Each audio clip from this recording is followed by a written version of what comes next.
మీరు అంటే ఈ గిరిజన గ్రామాల్లో చాలా సేవా కార్యక్రమాలు చేస్తున్నారని విన్నాను. ఎట్లాంటి కార్యక్రమం వాళ్ళ కోసం ఏం చేస్తున్నారు? అంటే ట్రైబల్ ఏరియాలో ముందు అన్య మతాల ప్రభావం తగ్గించడానికి చిన్న చిన్న గిరిజన గ్రామాల్లోనే మనం దేవతా మందిరాలు నిర్మాణం చేసి వాళ్ళని అర్చకులుగా ఏర్పాటు చేసి వాళ్ళకి మంత్రాలు ఇవన్నీ కూడా మనం నేర్పిస్తాం. నిత్య పూజా విధానం నేర్పిస్తున్నాం. ఓకే, చాలా వరకు సక్సెస్ అయ్యాం. చాలా అద్భుతంగా జరుగుతుందండి. ఓకే. అదేవిధంగా ట్రైబల్ ఏరియాల్లో విద్యకు దూరంగా ఉండేటువంటి వాళ్ళకి అంటే విద్యకు సంబంధించినటువంటి దాంట్లో అంటే అక్షర జ్ఞానం అనేది ఉంటేనే వాడు ఆలోచించే విధానం మారుతుందండి. అవును, ఆ విధంగా ముందుకు తీసుకెళ్లేటువంటి ప్రయత్నం కొంచెం చేస్తున్నాం ఒకటి. ఓకే. రెండవది అంటే హెల్త్, ఆరోగ్యంగా వాళ్ళకి ఏదైతే ఇబ్బంది ఉంటుందో దానికి సంబంధించినటువంటి కార్యక్రమాలు మనం కొన్ని చేస్తున్నామండి. ఓకే, సంతోషం.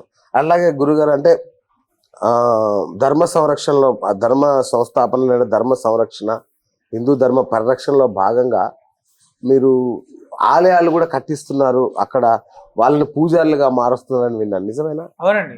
అంటే ఇక్కడ చాలా ప్రాంతాల్లో కనీసం దేవాలయాలు కూడా లేనటువంటి చాలా గిరిజన గ్రామాలు ఉన్నాయి. ఓకే. అంటే వాడు ఆలయానికి వెళ్ళకోకుండా ఉంటే వేరే మతాల ప్రభావం పెరుగుతుంది అనేటువంటిది ఒకటి. ఓకే. మతం మారిన తర్వాత వీడి యొక్క ఆలోచన విధానాలు మారడం ఒకటి. ఈ రెండింటినీ కూడా కొంచెం దగ్గరగా ఉంటాయి కాబట్టి దేవతా మందిరాల నిర్మాణం అనేది చేస్తే వాడే పూజ చేసుకునేటువంటి విధంగా ఉంటే చాలా అద్భుతమైనటువంటి ఫలితాలు మేము చూసాం. ఆ విధంగానే అన్ని ప్రాంతాల్లో కూడా చిన్న చిన్నగా ప్రయత్నం చేస్తున్నాం. పెద్ద పెద్ద మందిరాలు కాదండి, భజన మందిరాలు లాగా చాలా అద్భుతంగా జరుగుతున్నాయండి. గురుగారు, ఈ యొక్క ఈ ఇతర మతాల్లో చేరే వాళ్ళని మళ్ళీ గర్వాపసి లాగా మన సొంత మతంలోకి తీసుకురావడం, పరమతాల్లోకి వెళ్లకుండా అడ్డుకోవడం, ఇవి నిజంగా ఒక రకంగా చెప్పాలంటే కొంచెం ధైర్యానికి సంబంధించిన విషయాలు. అంటే భయపెడతారు, మీ దాడులు జరిగే అవకాశం ఉండొచ్చు, ఇట్లా చాలా సమస్యలు ఉంటాయి కదా. మరి ఇట్లాంటి సమస్యలు ఎదురయ్యా, ఎట్లా ఎదుర్కొంటున్నారు వీటిని? అంటే అన్య మతాల ప్రభావం అనేటువంటిది పెరగకుండా మన వంతు ప్రయత్నం చేస్తున్నాం. ఓకే. ఎవరిని కూడా మనం బలవంతంగా తీసుకురావట్లేదండి. ఓకే. భయపెట్టో లేకపోతే వాళ్ళకి ఏదో చెప్పడమో కాదు. మనం చేసేటువంటి ప్రయత్నం ఏంటంటే మనం ధర్మం యొక్క విశిష్టత తెలియజేసేటువంటి ప్రక్రియ మాత్రమే మనం చేస్తున్నాము. ఓకే. ఆ ధర్మం యొక్క విషయాన్ని మనం ఎప్పుడైతే తెలియజేస్తున్నామో చాలా మంది స్వచ్ఛందంగా వారికి వారే వస్తున్నారు. ఓకే. మనం ఎవరిని కూడా అంటే మీరు ఖచ్చితంగా మతం మారాలి, తప్పు ఒప్పు ఇలా కాకుండా మేము చాలా సహనంతో నెలల కాలం పట్టినప్పటికీ కూడా పదే పదే వాళ్ళ ప్రాంతాలు తిరిగి చేస్తున్నటువంటి కార్యక్రమం. అంటే ఇబ్బందులు ఉంటాయనేటువంటి వాస్తవం, మేము కూడా 2-3 సార్లు ఎదుర్కొన్నాం అవి. కానీ కొంచెం అంటే మేము అందరిలాగా చాలా స్పీడ్గా వెళ్ళిపోయి ఏదో చేయాలి అనేటువంటి కాకుండా మన వంతు ఎంత ప్రయత్నం చేయాలో చేస్తున్నా చాలా చక్కగా నిదానంగా వెనక్కి వచ్చేస్తున్నారండి. కానీ అంటే కొంత ఇబ్బందికర వాతావరణం అయితే 100% ఉంటుంది సార్, ఖచ్చితంగా ఉంటుంది. ఎందుకంటే ఒక వ్యవస్థని క్రియేట్ చేస్తున్నటువంటి వాడికి మనం కొంచెం అడ్డం వెళ్తే ఆటోమేటిక్ గా వాడి ఇగో అడ్డం అవుతుంది, వ్యవహారాన్ని అన్నిట్లో కూడా ఇబ్బందులు వస్తాయండి ఖచ్చితంగా. గురుగారు, మీరు నిత్యం ఇప్పటికీ కూడా ప్రతిరోజు పల్లెల్లో పర్యటిస్తున్నారంట, ఎందుకు? అంటే ఈ నృసింహ సేవావాహిని వ్యవస్థ ఏర్పాటు చేసినప్పుడే ఓకే అంటే చాలా గ్రామాలకి మనం ధర్మ ప్రచారం కోసం వెళ్ళడం ఒకటైతే, కోలాటాలు భజన బృందాలను ఏర్పాటు చేయడం ఇలాంటివి. ఓకే. అంటే పదే పదే ఒక గ్రామానికి వెళ్తూ ఉంటే అక్కడ ఉండేటువంటి సమస్యలు తెలుసుకోవడం అనేది ఒకటి.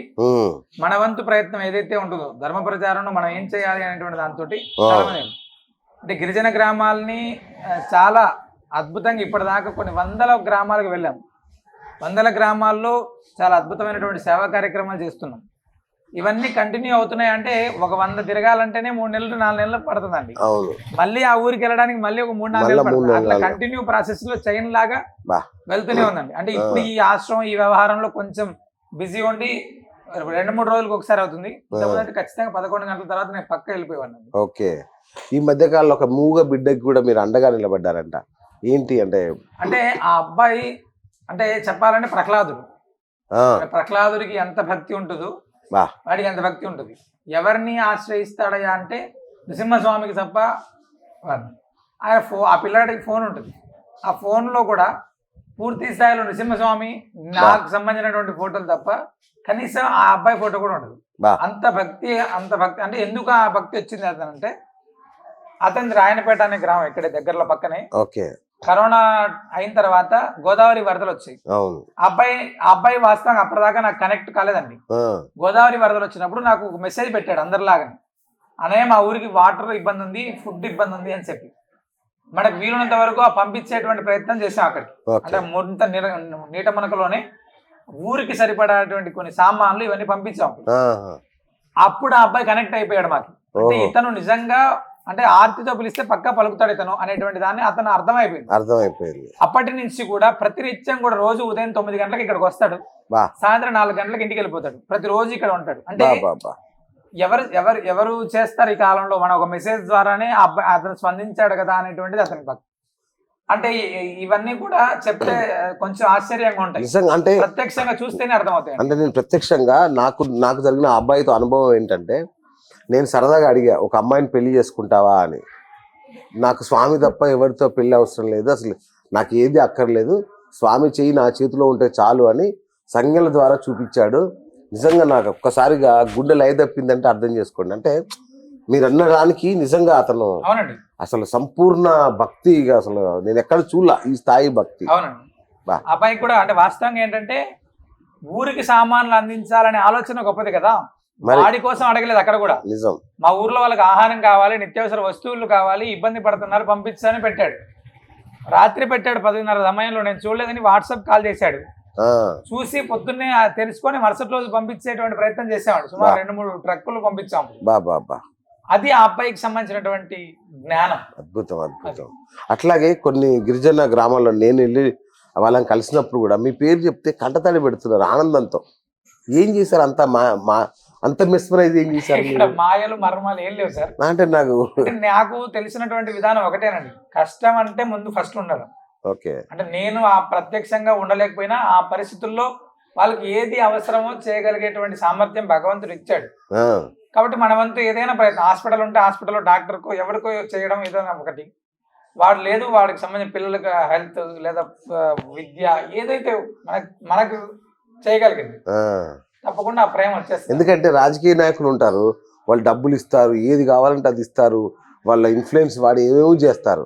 వాళ్ళ విషయంలో చాలా కర్కశంగా ఉంటారు ఈ జనం ప్రజలు. వాడికి అంత చేసినా సరే మళ్ళీ వాడికి ఓటు వేస్తారో లేదో కూడా గ్యారంటీ లేదు. కానీ మీరు నిలబడితే 100కు 100 ఓట్లు. మేము ఇక్కడ ప్రజల ప్రేమను పొందాం సార్. ఓకే. అంటే ప్రేమను పొందడం ఏ డబ్బుతోటి కుదరదు సార్. అసలు డబ్బే కావాలనుకుంటే ప్రేమ రాదు. ఓకే. ప్రేమ కావాలనుకుంటే డబ్బు గురించి పట్టించుకోవద్దు. Okay okay. అది ఖచ్చితం అండి. గిరిజన గ్రామాల్లో మనం చేసేటువంటి సేవ, ఇప్పుడు కరోనా టైం వస్తే ఊర్లుకి ఆహారం పంపించడం అంటే చిన్న విషయం కాదండి.